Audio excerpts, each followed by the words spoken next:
오늘 이 시간에는 우리가 함께 봉독한 시편 133편 1절부터 3절 말씀을 본문으로요, 하나됨의 유익이라는 제목으로 함께 은혜 나누기를 소망합니다. 하나가 된다는 것, 함께 뭉쳐 산다는 것은요, 우리 인류 역사상 생존의 가장 확실한 방법이었습니다. 우리가 모여 사는 이런 마을 또는 도시가 또는 크게는 국가가 형성된 것도요, 혼자서 살아가기보다는 마을을 이루면서 또한 공동체를 이루며 살아가는 것이 맹수와 자연재해를 만났을 때, 또 크게는 다른 외부의 위해 세력을 만났을 때 대항하기 쉽고 그 위기를 극복하기 쉽다는 것을 깨달았기 때문입니다. 이러한 모습은 성경에서도 나타나는데요, 노아 홍수 이후에 하나님께서는 사람들이 온 땅에 퍼져 살기를 원하셨지만 사람들은 바벨탑으로 기념을 삼고 한 곳에 모여서 영원히 살기를 원했습니다. 왜일까요? 흩어져 살면 힘들기 때문이었죠. 그래서 우리나라도요, 과거에 이런 구호가 있었죠. 흩어지면 죽고 뭉치면 산다. 옛날 일공화국 시절에 많이 퍼졌던 이야기인데요, 정말 똘똘 뭉쳐 살면 살 수 있고, 근데 흩어져 있으면 각계전투, 개인 활동하면 결국 죽을 수밖에 없다. 이런 구호가 있었습니다. 그리고 최근 들어서 이 구호의 현실을 가장 먼저 반영해 준 것이 바로 촛불 집회죠. 촛불, 그리고 민주화의 열망, 국정을 바로잡고자 하는 열망들이 하나로 뭉쳐지니 민중들이 결국 어떤 유혈 사태 없이 정권을 바꿔버리는 힘이 나타났던 것입니다. 자, 그럼에도 오늘날에 있어서는 흩어지면 죽고 뭉치면 산다는 말보다는 뭉치면 함께 죽는다는 말이 더 설득력 있게 받아들여지는 사회가 되었습니다. 자, 전쟁을 볼까요? 과거에는 전쟁터에서 이렇게 군대가 뭉쳐 있으면 진이라고 그러죠. 진. 뭉쳐 있으면, 그리고 더 많은 병사들이 있는 군대가 전쟁이 이길 수밖에 없었습니다. 그리고 많이 군대가 있다 하더라도 뭉치는 진을 어떻게 펼치냐에 따라서 전투의 승패가 갈라졌어요. 근데 오늘날 전쟁은 어떨까요? 오늘날 전쟁에서는요, 똘똘 한 군데 뭉쳐 있다가 거기에 폭격을 받거나 폭격을 받아 폭탄이라도 떨어지면 한 방에 수십 명, 모조리 다 죽어버리는 일이 발생합니다. 그래서 군대에서도 각계전투나 이런 전술훈련을 할 때는 모두 적당한 거리를 뛰어서 이렇게 전진하라고 교육을 받고 훈련을 받죠. 똘똘 뭉쳐서 가다가 한꺼번에 다 죽기 때문이에요. 근데 이건 전쟁이나 군대에서만이 아닙니다. 우리가 사회생활을 함에 있어서도 어리숙한 사람과 함께 뭉쳐 있다가 나도 같이 망한다라는 생각이 널리 퍼져 있습니다. 그래서 나타나게 된 부작용이 무엇입니까? 바로 왕따 문화죠. 왕따 문화. 왕따를 누가 시킬까요? 힘 있는 사람, 권력 있는 학생, 일진 하나가 어느 아이를 찍어서 쟤는 왕따다라고 시키기 시작하면요, 그 아이 주변의 모든 아이들이 등을 돌리게 됩니다. 왜일까요? 왕따 당하는 애하고 함께하면 나도 왕따가 되기 때문입니다. 그렇기 때문에 직장 내에서 라인이 생기기도 해요. 그리고 비선조직이 생기고, 내가 함께해서 얻을 게 없는 사람에게는 관심도 두지 않는 일이 비일비재합니다. 심지어는 길거리에서 사고가 나고 사람이 고난을 당해도 뛰어들어서 그를 도와주는 이가 없는, 잘못하다 나도 함께 화를 당한다는 생각 때문입니다. 과연 함께하는 것, 하나 되는 것, 연합하는 것, 이것은 구시대적 발상일까요? 정말 함께하는 것은 잘못하다 함께 망하고 같이 죽어가는 길이 될까요? 우리 오늘 말씀을 나누면서 함께 하는 것이 무엇인지 그 유익을 나누고, 하나님의 자녀로서 우리가 어떠한 모습을 취해야 되는지, 왜 함께 해야 되는지, 하나 되어야 되는지 은혜 나누는 시간 되기를 소망합니다. 오늘 우리가 읽은 시편 133편은요, 전혀 어려운 구절이 없는 시편입니다. 이 시편은 아마 요즘 아이들 수준으로는 초등학교 고학년 이상만 되면 이 시편의 내용을 읽고 이게 어떤 것을 의미한다라는 것을 다 대부분 이해할 수 있을 거예요. 오늘 시편 133편 1절에서는 오늘 시편이 말하고자 하는 말을 우리에게 알려주고 있습니다. 보라, 형제가 연합하여 동거함이 어찌 그리 선하고 아름다움. 이 세번역 성경에는 좀 더 쉽게 번역이 되어 있어요. 보라, 형제자매가 함께하여 살아감이 어찌 그리 선하고 아름다운고 라고 이런 식으로 번역이 되어 있는데요. 오늘 우리가 읽은 시편은 연합의 이익에 대해서 노래하고자 함을 분명히 밝히고 있습니다. 오늘 시편의 저자는요, 다윗이 지은 시입니다. 이 시편의 저자 다윗은요, 형제 자매들이 함께 연합하여 살아가는 것, 서로 도우면서 함께 거하는 것이 얼마나 아름답고 선한 모습이냐고 전하고 있습니다. 왜냐하면요, 다윗은 자신의 인생에 있어서 누구보다 연합으로 큰 성취를 얻은 사람이었기 때문입니다. 다윗이 사울에게 쫓겨서 광야 생활을 하게 되었습니다. 하지만 그는 광야에 있었지만 홀로 있었던 것이 아닙니다. 물론 다윗이 한밤중에 사울의 암살조를 피해서 급하게 도망쳤을 때, 그때는 혼자였죠. 하지만 온 이스라엘 땅에 군대 장관이며 그들의 영웅이었던 다윗이 사울에게 억울하게 쫓겨났다는 소식이 퍼지게 되자 이스라엘 가운데서 많은 사람들이 다윗에게 모여들게 됩니다. 그들은 어떤 이들이었냐면요, 환난을 당한 모든 자, 빚진 모든 자, 그리고 마음에 원통함이 있던 자들이 다윗의 곁으로 속속 모여들기 시작하였습니다. 환난을 당했던 자들, 이스라엘 땅에 살면서 어떤 고난이든지 환난을 당하여서 더 이상 삶의 희망이 없었던 이들, 이스라엘 공동체 안에서는 자신들의 삶의 희망을 볼 수 없었던 이들, 그리고 빚진 모든 자, 빚으로 인해서 더 이상 살아갈 희망이 없던 이들, 그리고 마음이 원통한 자, 다윗처럼 원통함을 당해서 더 이상 희망을 볼 수 없었던 그들이 다윗의 곁으로 모여들기 시작하였습니다. 다윗은 자신에게 모여든 이들을 모두 다 품어주었고요. 그리고 그들과 함께 공동체를 이루어 함께 살았고, 결혼을 하며 자녀를 낳으며 공동체를 이루고 살았습니다. 다윗의 이 공동체는요, 훗날 다윗이 임금이 될 때, 그리고 다윗이 임금이 된 이후에 반란이 일어날 때마다, 또한 다윗의 나라가 주변 국가들을 복속시킬 때마다 아주 가장 큰 힘이 되는 공동체가 되었습니다. 만약에 하나라도 다윗이 정말 올곧고 또한 자신의 스펙만을 따지는 사람으로서 이들을 품지 않았다면, 내가 하나님의 기름 부음 받은 자로서 장차 이 나라의 이스라엘의 임금이 될 것인데, 내가 저런 환난당한 자들, 빚져서 도망친 이들, 마음에 원통함이 있다고 도망쳐온 이들, 그들을 내가 품는다면 나의 스펙에 전혀 도움이 되지 않을 거야. 혹은 야, 니네 빚장이가 어찌 나에게 쫓아오느냐, 빚이나 갖고 와, 나는 그런 사람 아니야 라고 그들을 내쫓았다면 다윗은 왕이 되었더라도 그의 왕위에 큰 어려움이 있었을지도 모릅니다. 하지만 이 다윗은 그들을 품었습니다. 그리고 하나님의 뜻대로 그가 이스라엘의 임금이 되었을 때 그와 함께 했던 600명의 용사는 그에게 가장 큰 힘이 되었습니다.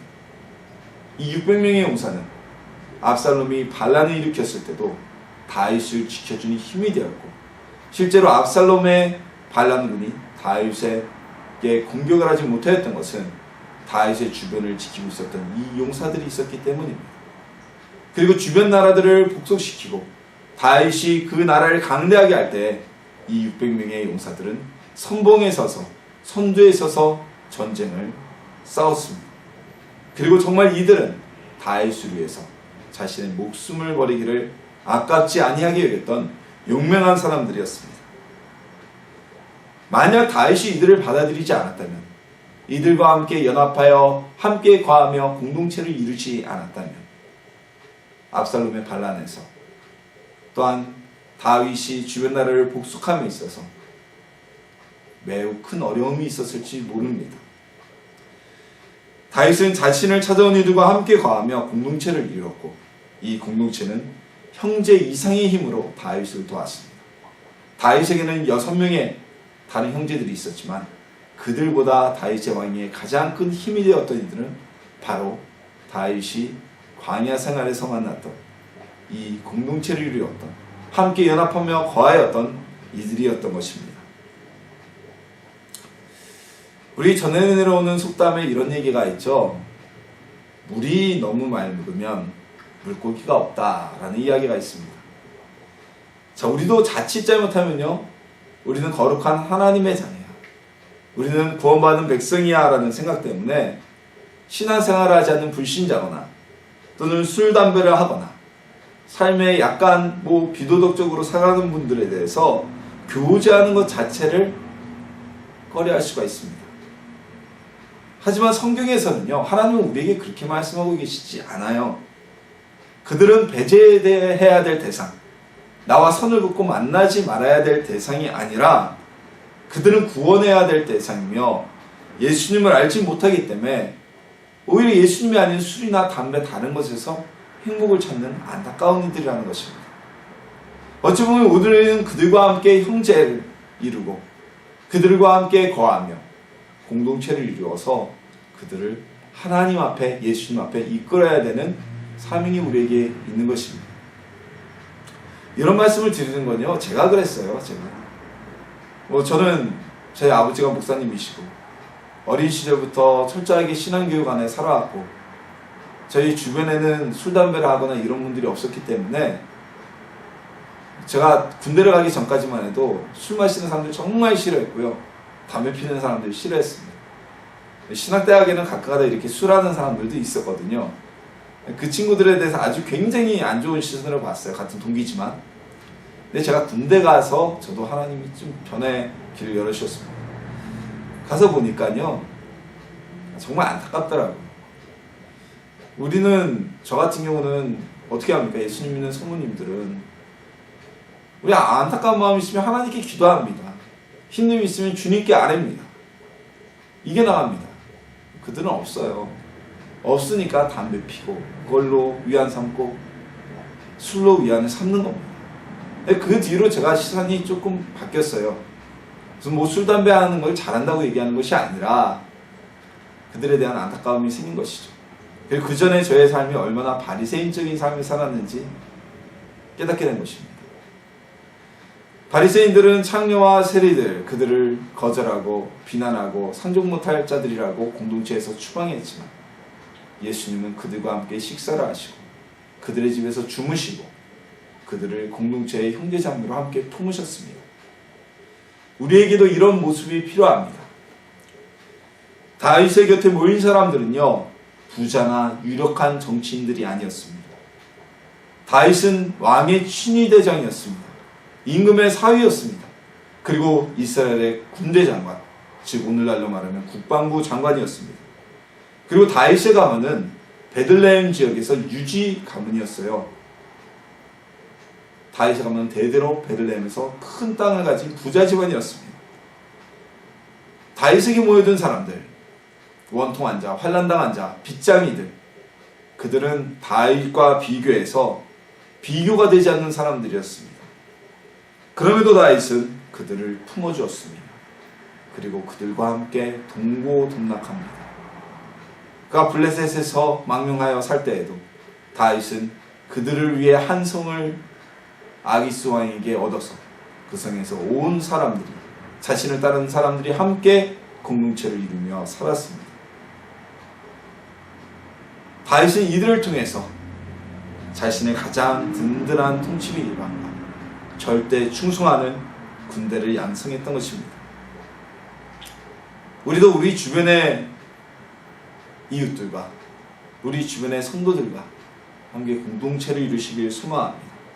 정말 유아 독전, 세상에 나만 바르고 나만 똑바르고 내 마음에 들지 않는 사람은 내치는 것이 아니라 모든 이들과 함께 우리의 형제자매와 함께 공동체를 누리는 성도님들이 되시기를 예수님의 이름으로 축원합니다. 오늘 본문을 좀 더 세밀하게 들여다보면요, 오늘 본문에서 함께 동거하는 형제들은, 이들은 육체적인 형제 자매만을 이야기하는 것이 아니라는 것을 알 수가 있습니다. 먼저 오늘 시편에는 소제목이 하나 붙어 있습니다. 무엇이라고 붙어 있습니까? 다윗의 시 곧 성전에 올라가는 노래입니다. 하나님의 전에 제사를 드리러, 예배를 드리러 올라가면서 하는 찬양이라는 것입니다. 왜 하나님의 전에 올라가며 찬양을 하는데 여호와의 이름을 찬양하는 것이 아니라 형제가 연합하여 동거하며 어찌 그리 아름다운고 라고 찬양을 했을까요? 이것은 바로 하나님을 믿는 성도들, 오늘날로 말하면 성도들이고요. 이 구약시대에 따르면 하나님의 신앙 공동체였던 이스라엘 신앙 공동체에 대한 이야기라는 것입니다. 오늘 본문에서 그래서 그 아름다움이 어떻게 아름다우냐면 머리에 부은 보배로운 기름이 아론의 수염을 흘러서 옷깃을 타는 것 같다고 비유하고 있습니다. 본문에 나오는 이 기름은요, 제사장이 제사장으로 임명받을 때 그의 머리에 부어지던 기름을 의미합니다. 즉 제사장이 되어 기름 부음 받는다는 것은 하나님의 은혜와 성령의 은혜가 그와 함께한다는 의미였습니다. 또한 이스라엘에서 가장 높은 헐몬산에 내리는 이슬이 시온, 거룩한 땅을 의미하는 시온의 온 땅에 온 산에 내릴 것이라고 말씀하고 있습니다. 헐몬산은요, 이스라엘에서 가장 높은 산이고 만년설이 있는 유일한 산이었습니다. 그 산에 내리는 이슬, 건조한 사막지대와 같은 이스라엘 땅에 온 땅에 이슬이 내린다면 그 이슬은 생명을 의미하고 그에게 촉촉함과 모든 사람들에게 생기를 주는 것을 의미합니다. 이와 같이 하나님의 은혜가 함께 동거하는 형제자매들에게 임하게 될 것이라는 증언입니다.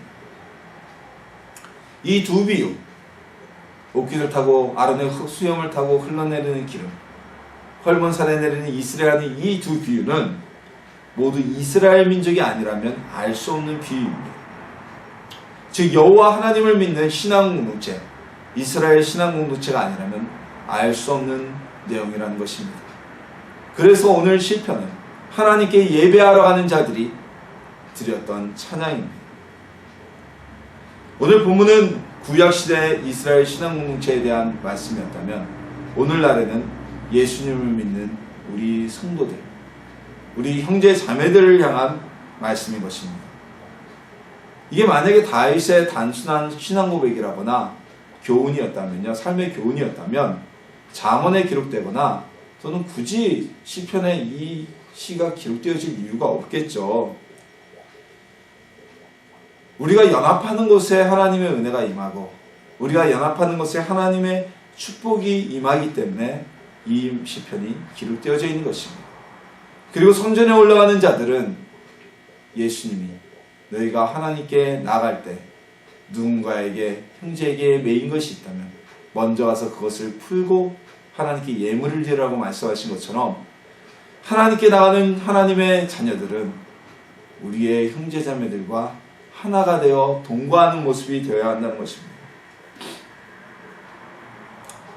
교회는 우리가 그리스도의 몸이라고 얘기합니다. 교회의 머리는 예수님이 되시죠. 그리고 우리는 예수님의 몸인 교회 각 지체들, 즉 신체 기관들이라고 성경에서는 말씀하고 있습니다. 자, 그런데 누군가의 몸에서 각 신체 기관끼리 서로 다툼이 있고 경쟁이 있고 분쟁이 있다면 그 사람은 아주 심각한 병이 든 것입니다.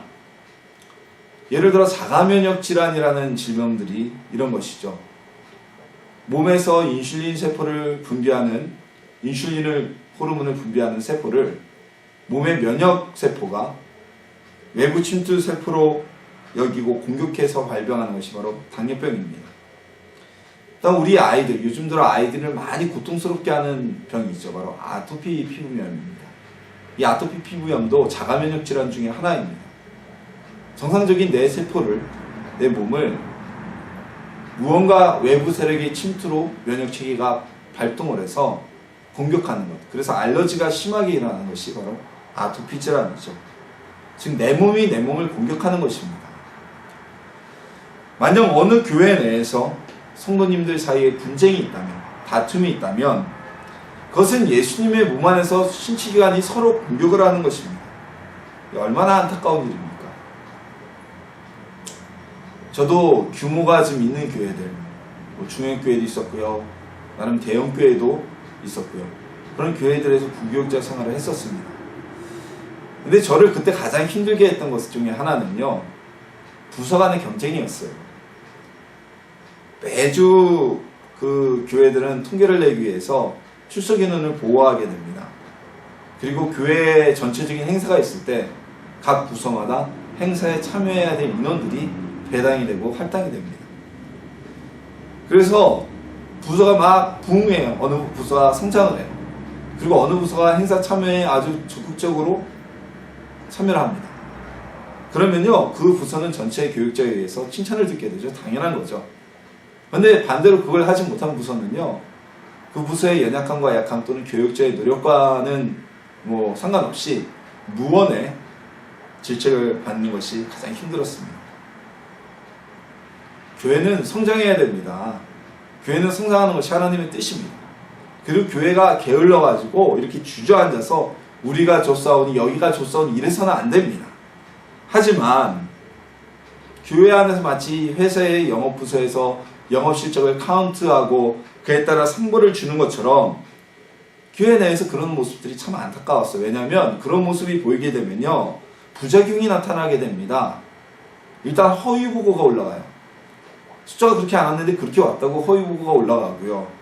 더 안타까운 것은 강력한 부서 이기주의가 나타나기 시작합니다. 한 교회에서 한 형제이고 같은 교육자이고 같은 성도들인데 우리 부서가 먼저다, 우리 부서가 먼저다, 서로 부서 이기주의가 나타나고 심한 경우에는 부서 공사원들끼리까지 다툼이 벌어지는 일이 생깁니다. 이게 그리스도의 몸인 교회에서 나타날 일은 아니죠. 같은 몸이 교회가 부서가 서로 공격하는 병이 일어나는 겁니다. 전체적으로 오늘날 한국 교회도 마찬가지입니다. 한국 교회가 왜 비난을 받을까요? 왜 사회의 빛의 역할을 하지 못할까요? 왜 성장하지 못할까요? 교회의 가장 큰 적은 이단일까요? 교회의 가장 큰 적은 다른 교회입니다. 오늘날 개척교회들이 성장하지 못하는 이유 중에 하나는 개척교회에 대해서 큰 교회들이 지원을 안 할 뿐만 아니라 개척교회를 그냥 두면 좋겠어요. 잘 모르는 우리 교회도 그런 이야기를 몇 번 들은 적이 있는데, 그러니까 잘 모르면 차라리 가만 계시면 되는데 요즘에 하도 이단이 많으니까 정확하게 알아보지도 않고 야, 저 교회 이단 아니야? 더군다나 우리 교회는 이제 신센터 사역을 같이 하지 않습니까? 저기 신천지가 상담센터 사역이라고 그러기 그렇죠. 이 상담센터라 하면서 사람들을 끌어들이죠. 그러니까 알아보지도 않고 저 이단 아니야? 신천지 아니야? 이런 이야기들을 하는 분들이 계세요. 차라리 가만히 계시지. 불신자들은 그런 얘기 안 합니다. 얼마나 안타깝습니까? 교회가 또 교회를 공격하고 목회자가 목회자를 공격하고 예수님의 몸이 예수님의 몸을 공격하는 겁니다. 우리가 왜 성도님들 사이에 형제님, 자매님이라고 부릅니까? 예수님 안에서 예수님으로 인하여 한 형제와 자매가 되었다는 것을 의미합니다. 그렇다면 예수님 안에서 한 형제가 되고 자매가 된 우리는 연합하며 살아가야만 합니다. 하나가 되어야만 합니다. 동거해야만 합니다. 서로 품어주고 서로 보듬어주고 서로 함께 울며 함께 기뻐해야 하는 것입니다. 이것이 바로 형제가 연합하여 하나 되는 것입니다. 온 교회가 하나가 되어 연합해 보십시오. 하나님은 그 교회를 도우십니다. 성령이 그 교회와 함께 하십니다. 사도행전 12장에선 사형을 하루 앞둔 베드로를 하나님께서 천사를 보내 감옥에서 벗어나게 하시는 이적을 베푸셨습니다. 베드로가 성도들이 모인 곳, 당시의 교회의 개념이죠. 그곳에 가보았더니 온 성도들이 모여 베드로를 살려달라고 하나님께 기도하고 있었습니다. 온 성도가 하나 된 교회를 하나님은 도우십니다. 자, 다윗의 눈에 보기에도 형제가 동거하여 하나됨이 아름다운데 하나님의 눈에 보실 때 얼마나 더 아름다우실까요? 얼마나 기쁨이겠습니까? 부모가 볼 때 또는 이웃이 볼 때도 한 부모에게서 태어난 형제 자매들이 정말 서로 알아서 도와주고 함께 기뻐해주고 함께 슬퍼해주며 우애 좋게 지내는 것만큼 보기 좋은 것이 어디 있습니까? 하나님 안에서 영적인 공동체인 우리가 하나 되면 하나님께서는 우리에게 성령님의 은혜를 부어주실 것입니다. 교회가 하나 되는 것, 우리 하나님의 자녀인 성도들이 하나 되는 것은 선택이 아닌 의무입니다. 우리 에세나무 쉼터교회는 주님이 오시는 그날까지 영원히 하나 되는 교회가 되길 소망합니다. 그리스도의 몸으로서 한 지체로서 영원히 하나 되는 공동체가 되기를 예수님의 이름으로 축원합니다.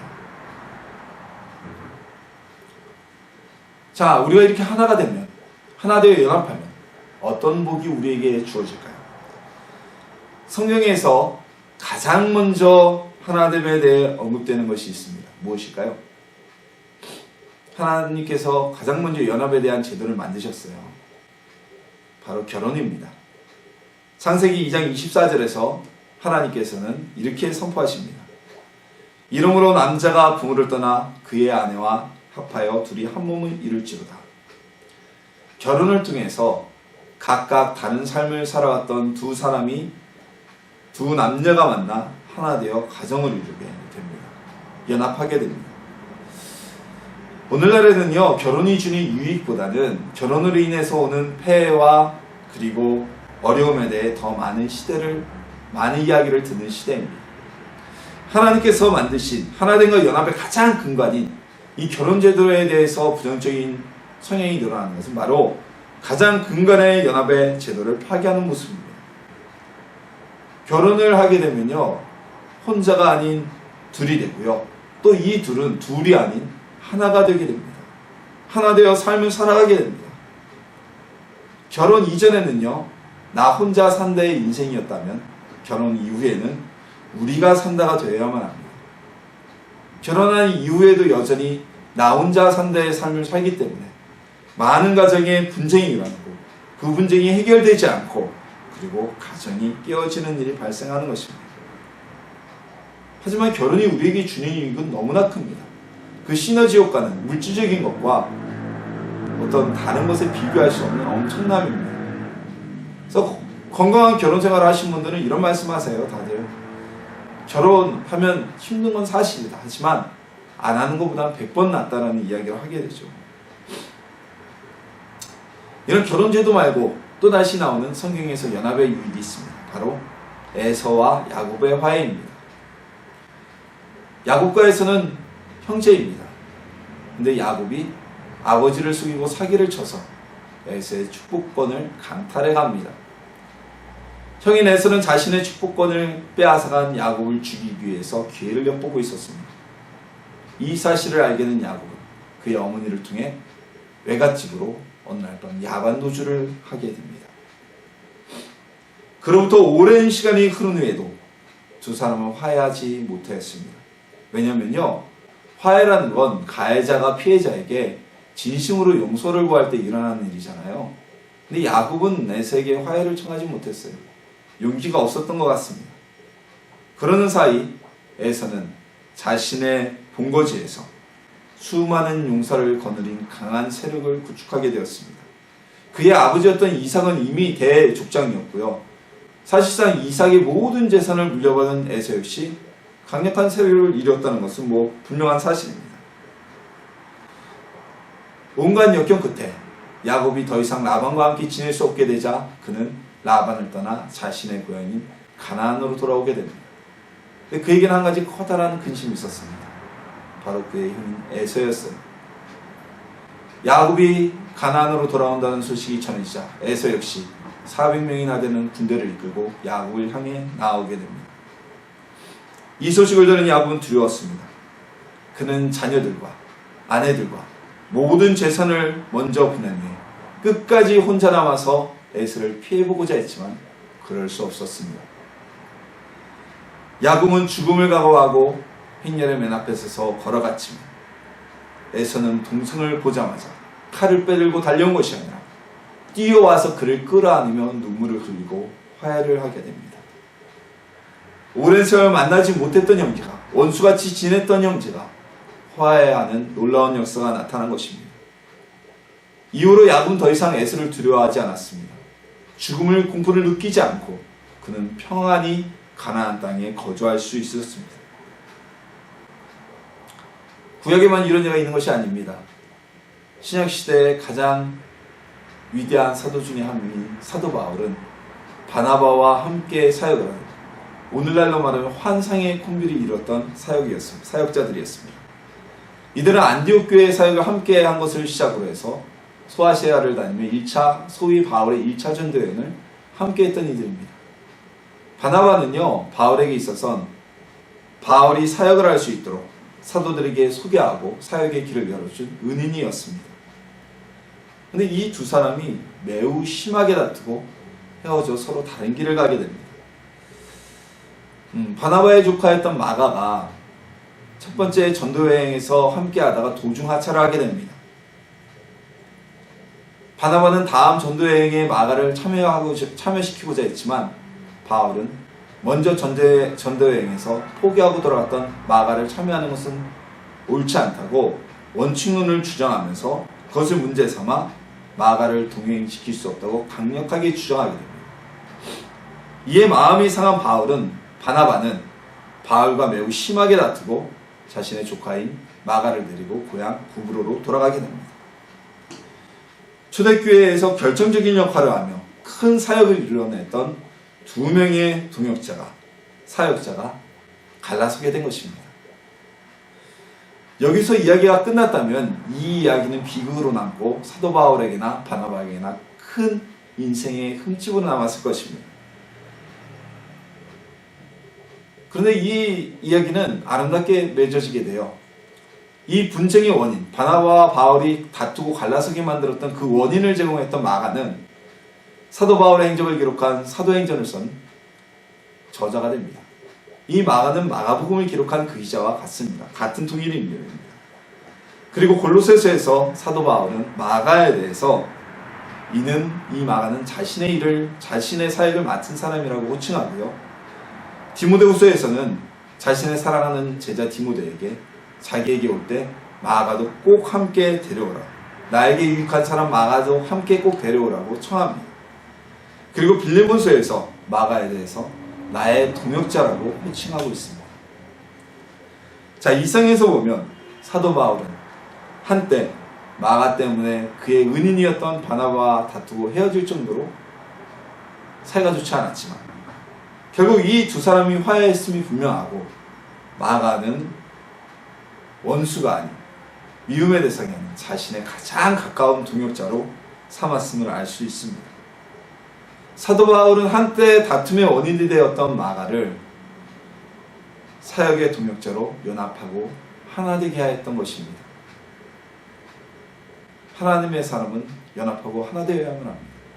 어찌 보면 그래야 있게 마가를 인해서 마가복음과 사도행전이 기록되어지고 오늘날까지 우리에게 남아있지 않겠습니까? 예수님은 우리에게 서로 사랑하라고 말씀하셨습니다. 형제가 하나 되는 것, 우리가 하나 되는 것은 바로 이 연합입니다. 예수님의 사랑을 실천하는 일입니다. 하나 되지도 못하는 사람들이 어떻게 사랑을 할 수가 있겠습니까? 하나 되어서 하나님께서 주시는 은혜와 그 유익을 누리는 성도님들 되시길 예수님의 이름으로 축원합니다.